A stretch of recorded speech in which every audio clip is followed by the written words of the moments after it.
Head space ரொம்ப அதிகமா இருக்கு, அதை கொஞ்சம் கம்மி பண்ணிங்க தோழர். புரியல. ஹெட் ஸ்பேஸ் ரொம்ப அதிகமா இருக்கு, அது கம்மியா இருக்கிற மாதிரி. போன கொஞ்சம் கீழே இருக்கணும்.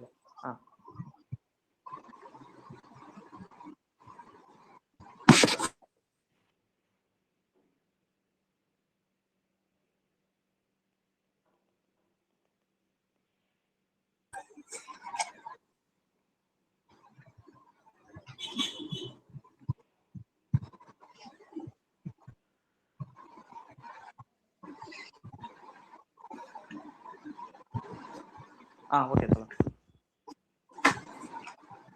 போலாமா தோழர்? ஓகே.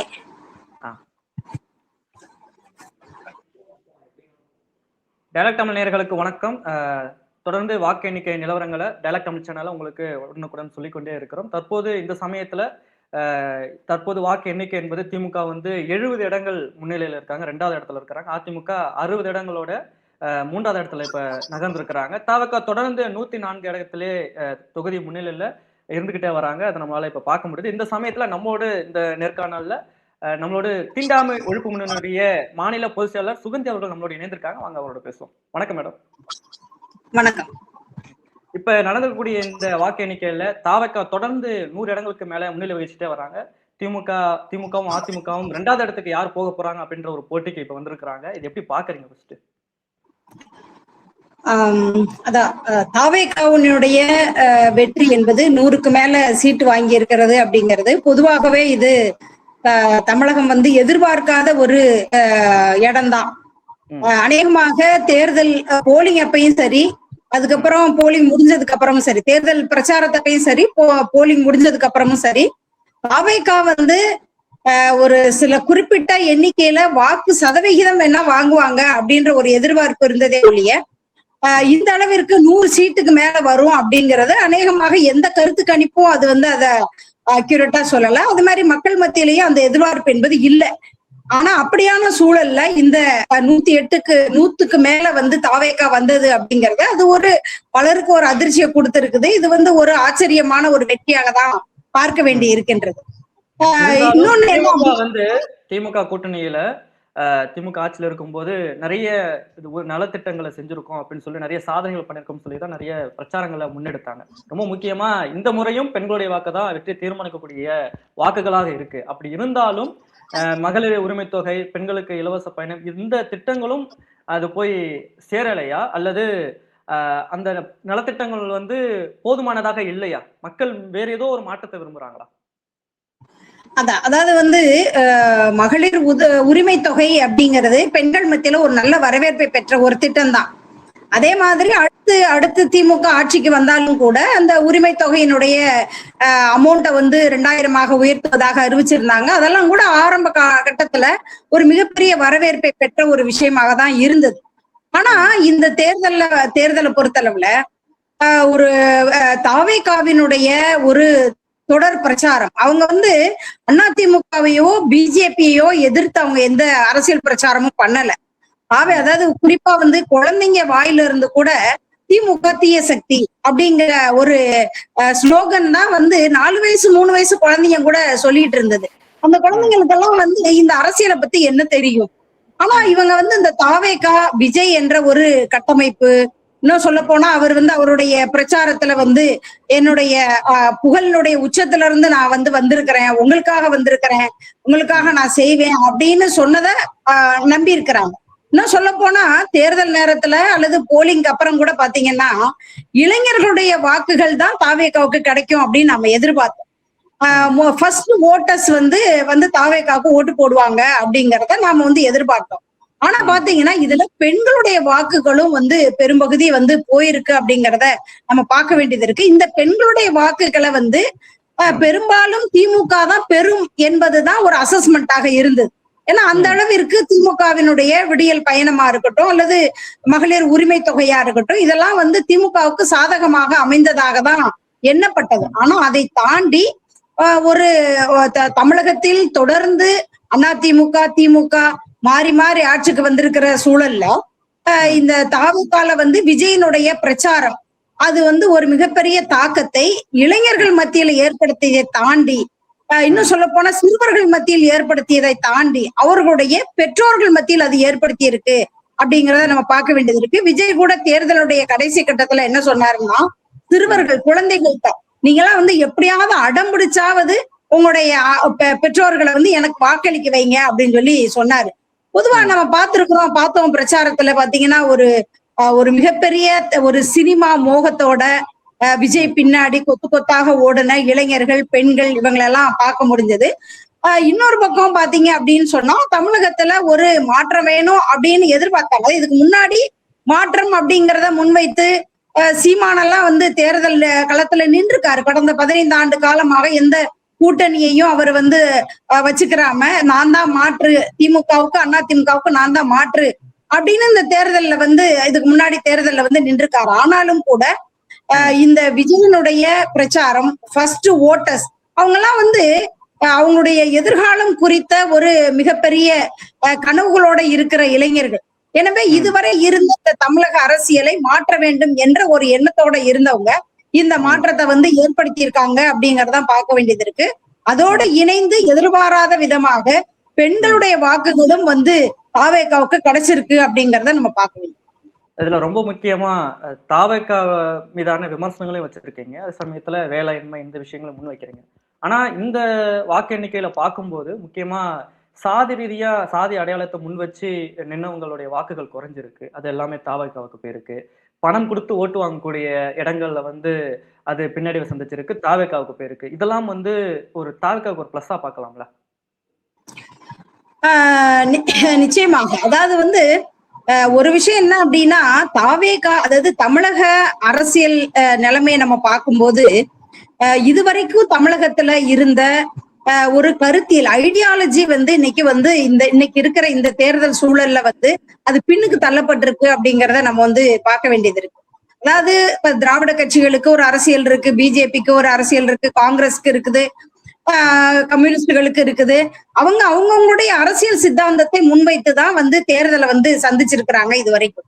ஆனா தாவேகாவை பொறுத்தளவுல அவங்க என்ன சொல்ல போனா அவங்க வந்து ஒரு தேர்தல் அறிக்கையை கூட முழுமையாக அவங்க ஒரே நேரத்துல முன்வைக்கல அவங்களுடைய தேர்தல் அறிக்கை. அதே போல தமிழகத்துல கடந்த காலத்துல நடந்திருக்கிற பல்வேறு மாநில உரிமை மீறல்கள் அது வந்து இது தமிழகத்திற்கு மத்திய அரசு, ஒன்றிய அரசு ஒதுக்கீடு செய்ய வேண்டிய நிதியாக இருந்தாலும் சரி, அல்லது ஆளுநர் மூலமாக மாநில உரிமைகளை பறிக்கின்ற வேலை நடந்ததாக இருந்தாலும் சரி, அதே மாதிரி நம்முடைய தொகுதி மறுவரையறை இந்த மாதிரி வந்து எந்த ஒரு அரசியல் விஷயத்திலையும் சரி, அதே மாதிரி மாநில உரிமை பாதுகாப்புலையும் சரி, எதுலையாவது வந்து தாவேகா குரல் கொடுத்திருக்கா அப்படின்னு கேட்டா நிச்சயமா குரல் கொடுக்கல. உண்மையிலே வந்து இப்படி எந்த ஒரு மாநில உரிமைகளுக்காகவோ அல்லது தமிழக மக்களுக்காகவோ அல்லது வந்து ஒரு இன்னும் சொல்ல போனா அவங்களுடைய தேர்தல் அறிக்கையை கூட மேக்சிமம் வந்து திராவிட முன்னேற்ற கழகத்தினுடைய தேர்தல் அறிக்கையை பேஸ் பண்ணிதான் இருந்தது. முதல்ல வந்து இலவசங்கள் எல்லாம் கேலி கிண்டல் பண்ணின தாவேகா அதாவது விஜய் அவர்கள் பின்னாடி வந்து பாத்தீங்கன்னு சொன்னா அவருமே வந்து அவருடைய தேர்தல் அறிக்கையில வந்து இந்த மாதிரி இலவசங்கள், இலவச கேஸ் சிலிண்டர் இந்த மாதிரி அவரும் பெண்களை பேஸ் பண்ணிதான் அவருடைய தேர்தல் அறிக்கை இருந்தது அப்படிங்கறத நம்ம வந்து பார்க்க வேண்டியது இருக்கு. அப்படியான ஒரு இந்த தமிழக மக்களுக்காக எந்த போராட்டத்தை நடத்தாம தமிழகத்தினுடைய மாநில உரிமையாக இருக்கட்டும் அல்லது ஒன்றிய அரசு தமிழகத்தை வஞ்சித்த போதாக இருக்கட்டும் வாயே திறக்காத இந்த தாவேகா கட்சி வந்து இன்னைக்கு முன்னணியில இருக்கு அப்படின்னு பார்த்தோம் அப்படின்னு சொன்னா உண்மையிலேயே தமிழக மக்கள் ஒரு மாற்றத்தை விரும்பினாலும் கூட இப்படி ஒரு எந்த கொள்கையும் கோட்பாடும் இல்லாத ஒரு தலைமையை தேர்ந்தெடுத்திருக்காங்க அப்படிங்கறத நம்ம பார்க்க வேண்டியது இருக்கு. ஆனாலும் இத வந்து நாம ஒரு முழுமையான பரிசீலனைக்கு உட்படுத்தணும். இப்போ வந்து தொடர்ந்து ஒரு மிக நீண்ட காலமாக அதிமுகவோ திமுகவோ மாறி மாறி ஆட்சிக்கு வந்திருக்கிற தமிழகத்துல ஒரு மாற்றம் வேண்டும் என்று எதிர்பார்த்து கொண்டிருந்த ஒரு சூழல்ல வந்து இந்த மாதிரி ஒரு சினிமாவில வந்து ஒரு உச்சத்துல இருந்த ஒரு ஹீரோ வந்து மக்கள்கிட்ட வந்து சொல்லும் போது அதை நம்பி இளைஞர்கள் பின்னாடி போறதும் அதை தொடர்ந்து பெண்கள் இன்னும் பொதுவாக ஒட்டுமொத்தமாக மக்கள் மத்தியில ஒரு பெரிய வரவேற்பு கிடைச்சிருக்கிறதையும் நம்மளால பார்க்க முடியுது. நீங்க சொன்ன மாதிரி ஒரு குறிப்பிட்ட சாதிய மதவாத அமைப்புகள்ல இருக்கிறவங்க கூட வந்து பொதுவாக வந்து விஜய்க்கு வாக்களிச்சிருக்காங்க அப்படிங்கறத நம்ம இதுல பார்க்க முடியுது. இன்னும் கூட இது ஆழமாக பரிசீலிக்கப்பட வேண்டிய ஒரு விஷயம். எனவே அந்த பரிசீலனையை தேர்தலுக்கு பின்னாடி நாம முழுமையாக பண்ணணும் அப்படிங்கறதான் சொல்ல வேண்டியது. ம். இப்ப அதிமுக கூட்டணியில பாஜக வந்து இப்ப எல்லா தொகுதியிலுமே பின்னாடி தான் சந்திச்சுட்டு வராங்க. அப்படி இருக்க சமயத்துல பாஜக எதிர்ப்பை வந்து திமுக பலமா எதிர்க்கிறத தாண்டி விஜய் கிட்ட அது போயிருக்கு அந்த வாக்குகள். ஏன்னா கொள்கை எதிரின்னு அவர் தானே முன் வச்சிருக்கிறாரு. பிரேக் ஆகுது தோழர். அதாவது மேடம் இப்ப பாஜக எதிர்ப்புல திமுக வலுவா இருக்கு அப்படின்னு சொல்றாங்க. அதிமுகவுடைய கூட்டணி பாஜக கூட்டணியில் இருக்கிறதுனால நாங்க வந்து நிச்சயமா வெற்றி பெறுவோம்னு தேர்தலுக்கு முந்தைய காலத்துல அரசியல் காலத்துல திமுக முன் வச்சுட்டு இருந்தாங்க. இப்போ அதிமுக கூட்டணியில பாஜக எல்லா தொகுதியிலுமே பின்னடைவை சந்திச்சுட்டு வராங்க. அப்ப பாஜக எதிர்ப்பு ஓட்டுகள் எல்லாமே திமுக இருந்து தாவகாக்கு தானே போயிருக்கு. அதான் அதாவது வந்து அதிமுகவை பொறுத்தளவுல வந்து அது பிஜேபியோடு கடந்த காலத்திலையும் கூட்டணி வைக்கும் போது அது பின்னடைவை சந்திச்சது. இந்த காலத்துல இந்த தேர்தலையும் கூட பாத்தீங்கன்னா அதிமுகவோடு பிஜேபி கூட்டணி வைக்கும் போது கூட தமிழகத்துல வந்து பிஜேபியை நிச்சயமாக தமிழக மக்கள் ஏற்றுக்கொள்ள மாட்டார்கள் என்ற ஒரு உறுதியான நிலைப்பாடு என்பது தமிழக மக்கள் மத்தியில இருந்தது. அதை இப்பயுமே வந்து நம்ம பார்க்க முடிந்தது. ஒருவேளை தமிழகத்துல இதுவரை ஆண்டாண்டு காலமாக திமுகவும் அதிமுகவும் மாறி மாறி வந்த ஒரு சூழல் தானே. அப்ப இப்ப ஒருவேளை திமுகவை மக்கள் வேண்டாம் என்று நினைத்தாலும் கூட அதற்கு மாற்றாக யார் வந்திருக்கணும்? அதிமுக தான் வந்திருக்கணும். ஏன் வந்து அவங்க வரல அப்படின்னு சொன்னா, ஒண்ணு இதுவரை தமிழகத்தில் தமிழக மக்கள் சந்தித்த எத்தனையோ மாநில உரிமை மீறல்களுக்கு எதிராக அதிமுக வாய் திறக்கல, அமைதியா தான் இருந்தாங்க. இன்னொரு பக்கம் பாத்தீங்க அப்படின்னு சொன்னா அவங்க வந்து பிஜேபியோடு போய் கூட்டணி சேர்ந்தது அப்படிங்கிறது இன்னொரு அம்சம். இன்னைக்கும் கூட இந்த தேர்தலை கூட பிஜேபியை தமிழக மக்கள் ஏற்கவில்லை அப்படிங்கறதான் நம்ம வந்து பார்க்க வேண்டி இருக்கின்றது. இந்த இரு வாக்குகளும் இருந்தாலும் இப்ப தாவேக்கா இந்த தேர்தலை போட்டியிடலன்னு எடுத்துக்கிட்டாலும் அதிமுக வந்து அவங்க ஒரு 70 தொகுதியில தக்க வச்சுக்கிட்டு தானே இருக்காங்க. திமுகவுக்கு தானே தொகுதிகள் குறைஞ்சுக்கிட்டு ஏற்றக்குறைவா இருக்குது. அப்படி இருக்கும் பட்சத்துல பாஜக கூட்டணியோட அதிமுக ஜெயிக்கிறதுக்கான வாய்ப்புகள் இருந்திருக்கும்ல.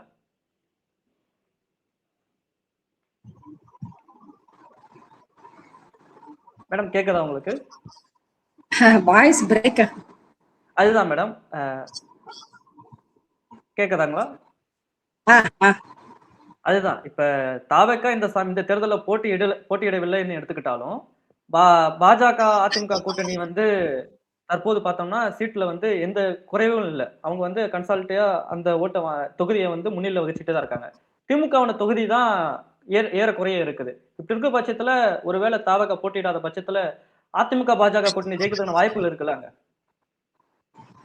இல்ல, அதாவது வந்து தாவேக்கா போட்டியிடவில்லை அப்படின்னு சொன்னா அது வந்து இந்த நிலைமை இருக்குமா அப்படின்னு நம்மளால சொல்ல முடியாது.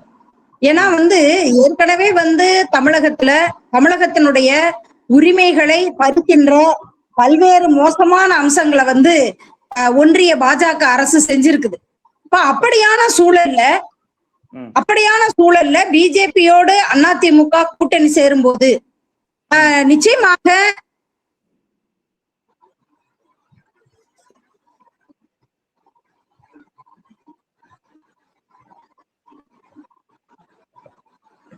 ஹலோ தோழர், கேக்குதா உங்களுக்கு? எனக்கு கேக்குது. நிச்சயமாக வந்து அதிமுகவோடு பிஜேபி தமிழகத்தில் கூட்டணி சேரும் போது பிஜேபி வந்து தொடர்ந்து தமிழக மாநிலத்தினுடைய உரிமையை பறிப்பது, அதே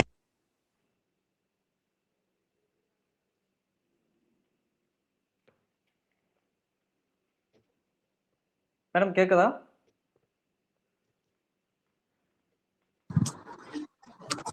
கேக்குதுங்களா? நீங்க பேசுறது கேக்குது, நான் பேசுறது கேட்கலையோ? கேக்குது. நீங்க வெளியில போயிட்டு கூட வாங்க.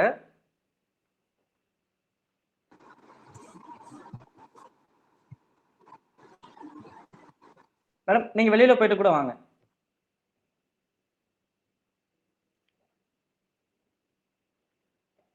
தொடர்ந்து இணைந்திருப்போம். ஒரு சிக்னல் பிரச்சனை.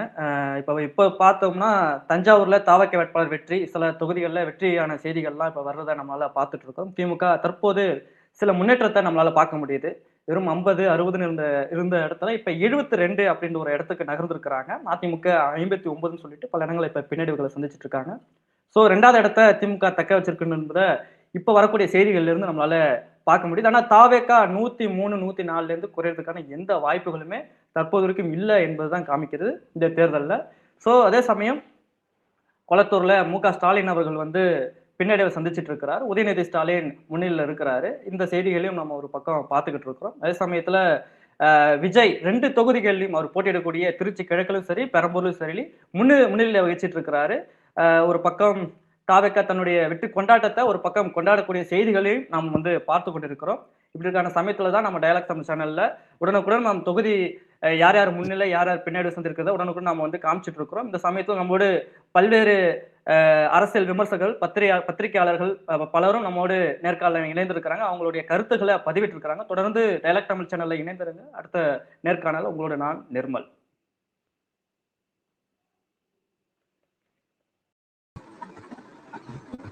Hello hello